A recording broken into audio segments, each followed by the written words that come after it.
Yesus pergi ke sinagoga lagi.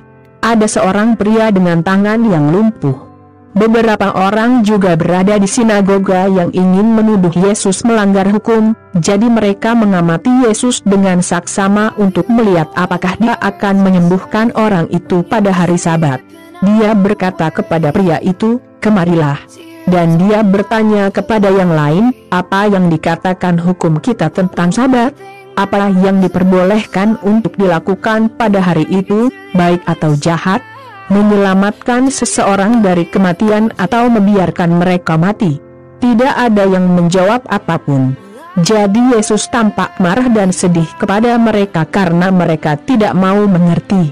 Dan dia berkata kepada pria itu, "Ulurkan tangan Anda." Pria itu mengulurkan tangannya, dan tangan itu sembuh. Segera setelah itu, orang Farisi pergi dan, bersama dengan orang-orang dari kelompok Herodes, mulai membuat rencana untuk membunuh Yesus. Yesus dan para murid pergi ke Danau Galilea. Banyak orang dari Galilea dan Yudea pergi bersamanya, dari Yerusalem, dari Idumea, di sisi timur sungai Yordan, dan di wilayah Tirus dan Sidon. Setiap orang datang kepada Yesus karena mereka mendengar tentang hal-hal yang dia lakukan. Yesus meminta murid-muridnya untuk mencarikan perahu untuknya agar dia tidak dihancurkan oleh orang banyak. Karena dia menyembuhkan begitu banyak orang, sehingga semua orang sakit berkumpul di sekelilingnya untuk menyentuhnya. Dan orang-orang yang memiliki roh jahat, ketika mereka melihat Yesus, tersungkur di kakinya dan berteriak, "Kamu adalah Anak Allah." Tetapi Yesus dengan tegas melarang roh untuk mengatakan siapa dia. Yesus pergi ke atas bukit, memanggil orang-orang yang dia inginkan, dan mereka pergi kepadanya. Jadi dia memilih 12 orang untuk tinggal bersamanya dan diutus untuk memberitakan Injil. Ke-12 dia disebut Rasul. Mereka diberi wewenang untuk mengusir setan. Ke-12 orang itu adalah Simon, yang Yesus beri nama Petrus, Yakobus dan Yohanes, anak-anak Zebedeus. Dia menamai mereka Boanerges, yang berarti anak-anak petir, Andrew, Filipe, Bartolomeu, Matius, Tom, Tiago, putra Alfeus, Tadeu, Simau, nasionalis, dan Yudas Iskariot, yang mengkhianati Yesus.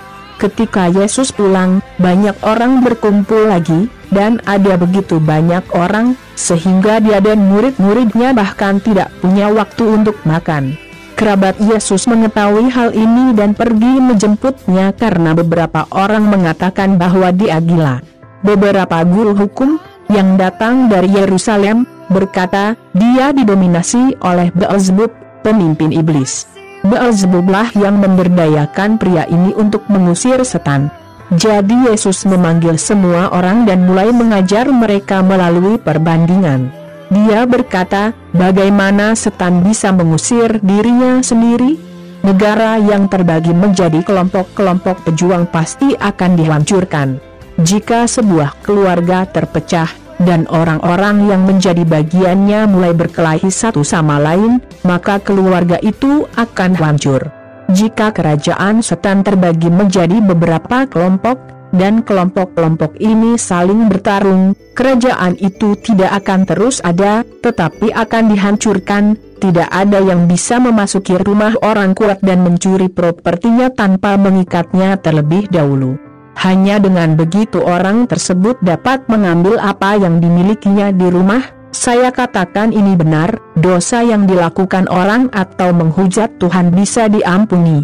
Tetapi hujatan terhadap Roh Kudus tidak akan pernah diampuni karena kesalahan dosa itu berlangsung selamanya. Yesus berbicara seperti ini karena mereka berkata dia didominasi oleh roh jahat. Kemudian ibu dan saudara laki-laki Yesus tiba, mereka tetap di luar dan memanggilnya. Banyak orang duduk di sekitarnya, dan beberapa orang berkata kepadanya, dengarkan, ibu dan saudara laki-lakimu di luar sana mencarimu. Yesus bertanya, siapakah ibu saya? Dan siapa saudara laki-lakiku? Kemudian dia melihat orang-orang yang duduk di sekitarnya dan berkata, lihat, ini ibu dan saudara laki-laki saya.